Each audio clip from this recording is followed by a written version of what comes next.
तो आदाब, नमस्कार, गुड इवनिंग, सत श्री अकाल। एक बार फिर आप तमाम लोगों का स्वागत है क्राइम तक की कहानी के इस एपिसोड में। उम्मीद है पूरी फैमिली अच्छी होगी, अपना ख्याल रख रही होगी।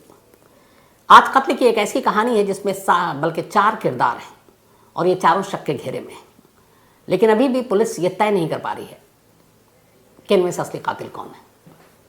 कहानी बेहद अजीबोगरीब है। कहानी मुंबई की है और कहानी 2007 की है, यानी करीब 16 साल पहले की। इंजीनियरिंग की पढ़ाई कर रही थी एक लड़की जिसका नाम था स्नेहल गवारे। स्नेहल गवारे मुंबई के अंधेरी कॉलेज में, वल्लभ भाई पटेल कॉलेज ऑफ इंजीनियरिंग अंधेरी में है, वहाँ से इंजीनियरिंग की पढ़ाई कर रही थी। सेकेंड ईयर की स्टूडेंट थी। 2007 की ये बात है। और मुंबई के डोंबिवली इलाके के निनाद कोऑपरेटिव हाउसिंग सोसाइटी में स्नेहल रहा करती थी।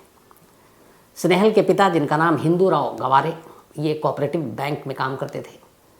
स्नेहल की माँ कल्पना, ये एक स्कूल टीचर थी।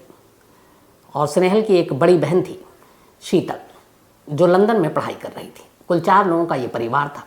पिता हिंदू राव, माँ कल्पना, बड़ी बहन शीतल और खुद स्नेहल। तो बड़ी बहन लंदन में, यहाँ पे माँ बाप और स्नेहल, ये तीनों अकेले इस डोंबिवली इलाके में रहा करते थे। इस कोऑपरेटिव हाउसिंग सोसाइटी के जो वहाँ पे घर था इनका। सब कुछ ठीक चल रहा था, लेकिन तभी 19 जुलाई 2007 सुबह रोज़ाना की तरह हिंदू राव गवारे अपने बैंक चले गए ड्यूटी पर। करीब 8:30 बजे घर से निकले। माँ का स्कूल था, वो और पहले निकल गई कल्पना, और वो भी स्कूल चली गई। स्नेहल को कॉलेज जाना था और उसका टाइम वही था, करीब 8-9 बजे। तो तीनों घर से निकल गए। सबसे पहले स्नेहल घर लौट आती थी 4 बजे के आसपास कॉलेज से। इसके बाद माँ आती थी उसी दौरान, और फादर जो है वो करीब 7 बजे आया करते थे। तो अब तीनों लोग 19 जुलाई 2007 की सुबह घर से निकले। शाम करीब 4:30 बजे स्नेहल की माँ कल्पना घर लौटती हैं। जब घर लौटती हैं तो देखती हैं कि घर के दरवाजे पर स्नेहल की चप्पल पड़ी है। घर का दरवाज़ा बाहर से कुंडी लगी हुई है, लॉक नहीं है। चप्पल बाहर है, वो कुंडी खोलती हैं, अंदर जाती हैं। अंदर दाखिल होती हैं तो घर के अंदर सबसे पहले एक हॉल है। देखती हैं उस हॉल में एक टेबल पर एक गिलास पानी रखा हुआ है। अब उन्हें बड़ा अजीब लगता है कि इस पूरे घर को यूं कुंडी लगाकर छोड़कर स्नेहल कहाँ चली गई। चप्पल स्नेहल का है घर के बाहर, इसका मतलब है वो यहीं है। और अंदर पानी का गिलास भी है एक, लेकिन कुंडी बाहर से लगी हुई है, ताला लगा नहीं है। स्नेहल ऐसा करती नहीं है। अब उन्होंने फ़ोन मिलाया, स्नेहल का फ़ोन स्विच ऑफ। फिर उन्होंने ध्यान से देखा तो 3:35 पर स्नेहल ने अपने मोबाइल से अपनी माँ को एक ब्लैंक मैसेज भेजा, मतलब सिर्फ मैसेज भेजा, कुछ टाइप नहीं किया। अब वो फ़ोन कर रही है, वो उठा नहीं रही क्योंकि स्विच ऑफ है। 4:30 बजे वो करीब आई थी, उन्हें लगा कि कहीं आसपास होगी। 1-8 घंटा बीत गया। 7 बजे कल्पना के हस्बैंड हिंदू राव गवारे घर पहुंचते हैं। जब वो घर पहुंचते हैं तो कल्पना बताती है कि स्नेहल अभी तक लौटी नहीं, उसका मोबाइल बंद है। घर के बाहर से कुंडी लगी हुई थी, हॉल में पानी की बोतल, एक गिलास था। तो पिता को भी लगता है, वो आसपास फिर उसके दोस्तों से पूछते हैं, कहीं कोई सुराग नहीं। आस पड़ोस के लोगों से पूछते हैं, कहीं कोई सुराग नहीं। इसके बाद ढूंढते ढूंढते आखिरकार रात करीब 10:30 बजे का वक्त हो जाता है। दोनों मियाँ बीवी परेशान वो डोंबिवली पुलिस स्टेशन पहुँचते हैं और वहाँ जाकर स्नेहल की गुमशुदगी की रिपोर्ट लिखा देते हैं। रिपोर्ट लिखाने के बाद हिंदू राव घर लौटते हैं, उनकी वाइफ कल्पना घर लौटती हैं। तब तक इनके कुछ परिचितों को, पड़ोसियों को भी जानकारी मिल गई थी। कल्पना के स्कूल की कुछ, उनकी जो स्कूल टीचर जो दोस्त थी, वो भी सुनकर कि स्नेहल, इनकी बेटी गायब है, घर पहुँच गई। इधर हिंदू राव गवारे पे भी कुछ कलीग जो बैंक के थे वो भी घर पहुँच गए। अब चारों तरफ ढूंढ रहे हैं। रात को ये लोग घर पे ही हैं। पूरी रात ये घर पे ही बिता देते हैं, परेशान। जितने लोगों को फ़ोन कर सकते थे फ़ोन कर करके। हॉल में तब हिंदू राव गवारे बैठे हुए हैं अपने दोस्त के साथ, 1-2। पूरी रात उन्होंने जागी है क्योंकि बेटी जवान गायब है। उधर माँ अंदर बेडरूम में बेड पर बैठी हैं अपनी एक और इस जो स्कूल टीचर थी, जो उनकी दोस्त थी, उनके साथ। ऐसे घड़ी में कई लोग आते हैं हमदर्दी जताने के लिए। तो पूरी रात फ़ोन करते करते बीत गई। स्नेहल की कोई खबर नहीं मिली। हस्बैंड वाइफ अलग अलग हॉल में और कमरे में बैठे हुए हैं। सुबह करीब 5:30 बजे का वक्त होता है। अचानक हिंदू राव गवारे को बेडरूम से एक चीख सुनाई देती है, और ये चीख किसी और की नहीं, उनकी अपनी बीवी कल्पना की थी। चीख सुनते ही हिंदू राव गवारे और उनके साथ जो उनके एक दोस्त बैठे हुए थे, बैंक के एम्प्लॉय, दोनों भागकर बेडरूम में दाखिल होते हैं। जब बेडरूम में दाखिल होते हैं तो दोनों देखते हैं कि कल्पना वहाँ खड़ी हुई है और मुंह पर हाथ है, और उनकी सहेली, दोनों के होश उड़े में, और वो हाथ से एक तरफ इशारा कर रही है बेड की तरफ। उन्हें बेड के बाहर से एक हल्के से पैर कोई नज़र आता है। बदहवास हिंदूराव गवारे उस बेड को हटाते हैं।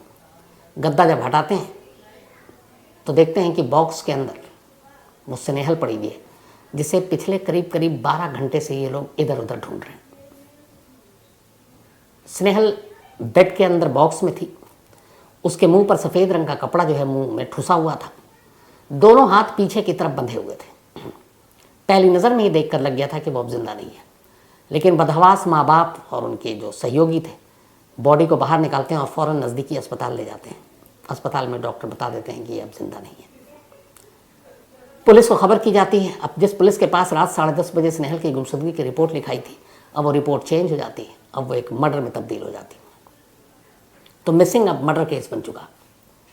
लेकिन सवाल ये था कि स्नेहल, जिसे पूरे शहर में तमाम रिश्तेदारों दोस्तों के पास ढूंढा जा रहा था, वो अपने ही घर के अपने ही बेडरूम के बेड के अंदर बॉक्स में पड़ी हुई थी और दोनों हाथ पीछे से बंधे हुए थे। मुंह में कपड़ा ठुसा हुआ था। साफ था कि कत्ल का मामला है।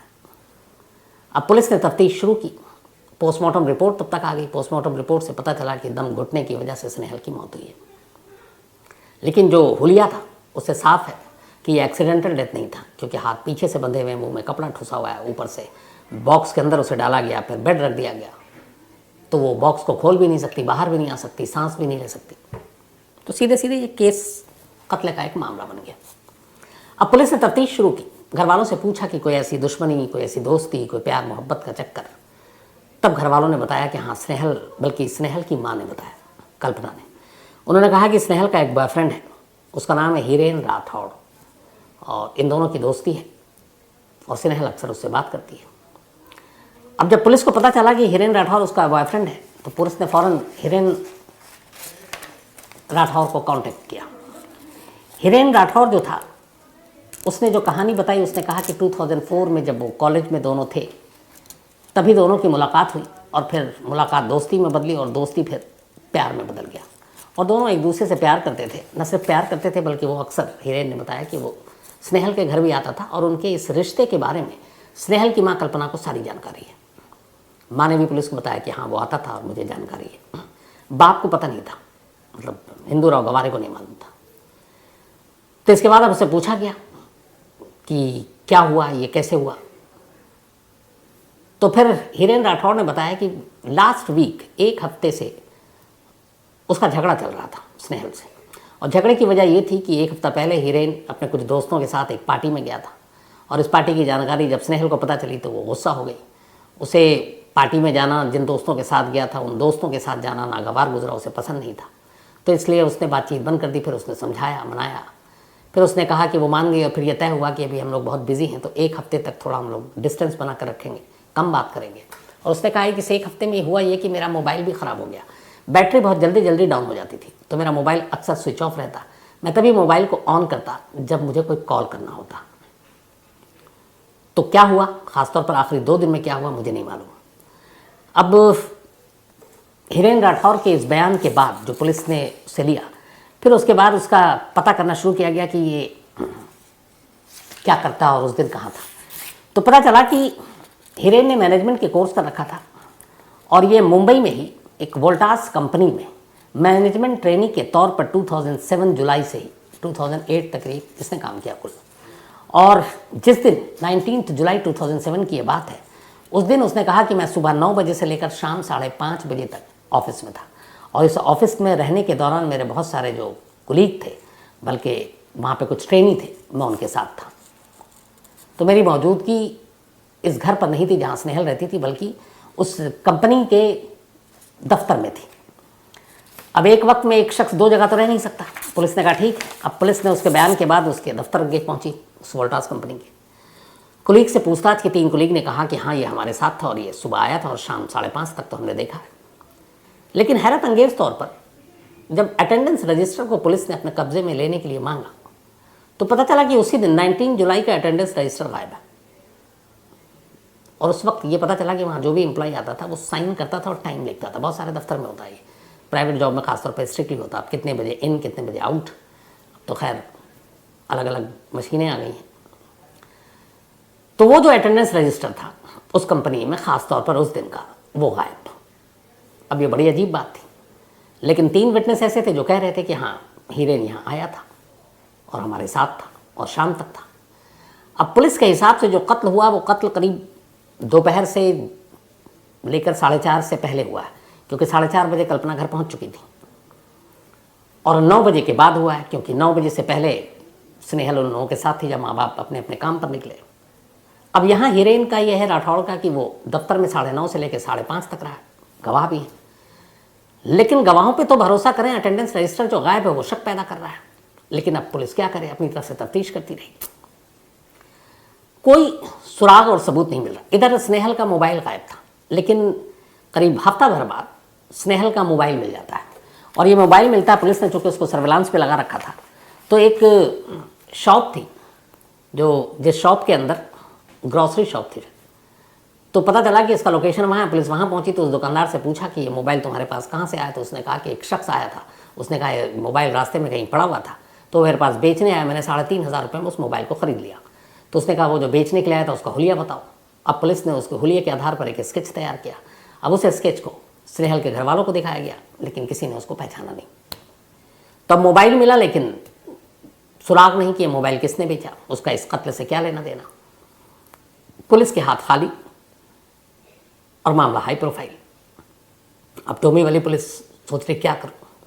इसी दौरान पुलिस ने कहा कि अब थोड़ा सा फैमिली बैकग्राउंड को टटोलते हैं, हीरोइन को तो टटोल लिया, अब जरा फैमिली को भी टटोलते हैं। अब पुलिस, अच्छा इधर उसकी जो सिस्टर थी शीतल, उसको लंदन में खबर दी गई, सिस्टर भी आ गई अपनी बहन की मौत की खबर सुनकर। अब पुलिस ने फैमिली बैकग्राउंड को जब टटोलना शुरू किया तो कई चीज़ें सामने आ गई। एक पहली चीज़ ये पता चली कि जो हिंदू राव गवारे हैं, इनके खिलाफ इनकी बड़ी बेटी शीतल ने पुलिस में कंप्लेंट लिखा रखी पहले मारपीट की। दूसरी पता चली कि हिंदू राव गवारे और उनकी पत्नी कल्पना में बहुत झगड़ा होता है, और इस झगड़े की वजह यह है कि हिंदू राव के एक रिलेटिव हैं, एक रिश्तेदार हैं जिनका नाम है अनिल जवालेकर। तो हिंदू राव को शक था कि उनकी वाइफ यानी कल्पना का अनिल जवालेकर के साथ संबंध है, दोनों के बीच अफेयर है। तो इस बात को लेकर घर में अक्सर झगड़ा होता, लेकिन इस झगड़े में हमेशा शीतल और स्नेहल अपनी माँ का साथ देती। तो अब ये नया खुलासा हुआ कि माँ का अफेयर है एक अनिल जवालेकर के साथ। फिर दूसरा, खुद हीरेन ने बताया था कि वो और स्नेहल एक दूसरे को प्यार करते हैं और वो अक्सर घर आया करता था स्नेहल के, और इस पूरी जानकारी माँ को है। लेकिन हिंदू राव गवारे को जानकारी नहीं थी कि हीरेन कोई ऐसा है जो उनकी बेटी स्नेहल की ज़िंदगी में है, और वो घर भी आता है। माँ ने ये बात छुपाई। तो अब सवाल ये था कि माँ और दोनों बेटी एक तरफ, बाप एक तरफ, बाप के खिलाफ पुलिस कंप्लेंट भी, और इसमें चौथा किरदार अनिल, जिसके बारे में एक ही कल्पना के साथ अफेयर है। अब पुलिस की नज़र में यहाँ पर बेटियां, एक तो स्नेहल मर गई, शीतल लंदन में थी उस वक्त, तो अब शक के घेरे में घर के अंदर से 3 लोग आते हैं। पहला हिंदू राव गवारे यानी स्नेहल का बाप, दूसरा कल्पना स्नेहल की माँ, और तीसरा अनिल जो कल्पना के जिसके साथ अफेयर की बात थी। अब पुलिस की कहानी ये थी, थ्योरी, ये 3 क्यों हो सकते हैं, और चौथा तो बॉयफ्रेंड जो है हीरेन राठौर, वो तो था ही था। तो अब स्नेहल के कत्ल की पूरी तफ्तीश के बाद ये 4 कैरेक्टर शक के घेरे में आते हैं, और इन घेरे में आने की वजह, जो पहले 3 की बात करता हूँ, भी बॉयफ्रेंड को साथ में रखता हूँ अलग। स्नेहल का कत्ल घर में हुआ, लाश बेड के अंदर से मिली, इसका मतलब है कि कातिल कोई जानकार था जो घर तक पहुंचा। अनजान आदमी आकर ऐसा करने की हिम्मत नहीं करता जल्दी। तो अब कैसे हो सकता है और क्या मोटिव हो सकती है? तो पहला मोटिव पुलिस ने अपने खुद ही सोचा, हिंदू राव गवारे स्नेहल के पिता, उनका मोटिव ये कि कल्पना और अनिल के बारे में, रिलेशन के बारे में उसको पता था, और फिर उसका और हीरेन राठौर की कुछ जानकारी उसको मिली, और फिर गुस्से में उसने अपनी बेटी को मार डाला। एक थ्योरी है। दूसरी थ्योरी ये कि कल्पना ने स्नेहल को मार दिया, यानी अपनी ही बेटी को। वजह ये कि कल्पना और जो अनिल जवालेकर है, उनके रिश्तों को स्नेहल ने जान लिया, सच्चाई पता चल चुकी, और उसने शायद कहा होगा मैं अपने बाप को बता दूंगी, और इसलिए खुद माँ ने अपनी बेटी का कत्ल कर दिया, और इस कत्ल में अनिल ने कल्पना का साथ दिया। तो ये 3 हो गए। अब चौथा हीरेन, कि आपस में झगड़ा हुआ, कुछ और बात है, रिलेशनशिप तोड़ने की बात हो, तो हीरेन ने ये कत्ल किया हो, और उसके बारे में शक एक कि उसी दिन का अटेंडेंस रजिस्टर जो है वो गायब क्यों है। तो अब 4 किरदार हैं पुलिस के सामने, लेकिन सबूत कोई नहीं है, कहानियाँ तमाम हैं। फिर पुलिस ने तय किया कि इन 4 के साइकोलॉजिकल टेस्ट कराते हैं, और इसके बाद फॉरेंसिक टेस्ट कराया गया इन 4 के। पॉलीग्राफ टेस्ट हुआ, झूठ पकड़ने की मशीन जो होती है वो सारी। इसके अलावा साइकोलॉजिकल प्रोफाइलिंग हुई इन सब की और पॉलीग्राफ टेस्ट हुआ ही। तो ये भी सारे टेस्ट हुए। उसके बाद फॉरेंसिक टीम ने अपनी जो रिपोर्ट दी, उस रिपोर्ट में जो अनिल है उसको क्लीन चिट दे कि इसकी पूरे इससे लगा कि ये सच बोल रहा है। जो कल्पना है उसको भी ये कहा गया, जो माँ है स्नेहल की, कि ये जो भी है वो सच कह रही है। जो बॉयफ्रेंड हिरेन राठौर है उसके बारे में जो फॉरेंसिक टीम की रिपोर्ट आई वो ये थी कि ये लगभग सच बोल रहा था, लेकिन जब उससे 2 बार ये पूछा गया कि क्या स्नेहल के कत्ल में तुम्हारा हाथ है, तो उसने इस दोनों बार नो बोला। लेकिन जो वो नो बोला, उस नो में बहुत सारी चीज़ें थी जो ऐसी थी जो हार्ट बीट और बाकी चीज़ें, उसका ऐसा लग रहा था कि ज़ुबान साथ नहीं दे रही है। तो ये साइंटिफिक जो टेस्ट इस तरीके की होती है, उसमें ये है कि ज़ुबान, दिल की धड़कन और आपका ब्लड सर्कुलेशन, ब्लड प्रेशर, ये सारी चीज़ों को नापा और मापा जाता है और इसी हिसाब से पता चलता है सामने वाला सच बोल रहा है झूठ बोल रहा है। तो उसमें यह था कि जिसने जो 2 बार नो बोला, उस नो में थोड़ा सा डाउट है कि उस नो में वो थोड़ा सा घबरा है, तो इसलिए डाउट है कि ये शायद झूठ बोल रहा है। लेकिन बाकी जगह पे उसको क्लीन चिट है, सिर्फ 2 जगह पे नो, कुछ सेकंड का मामला है।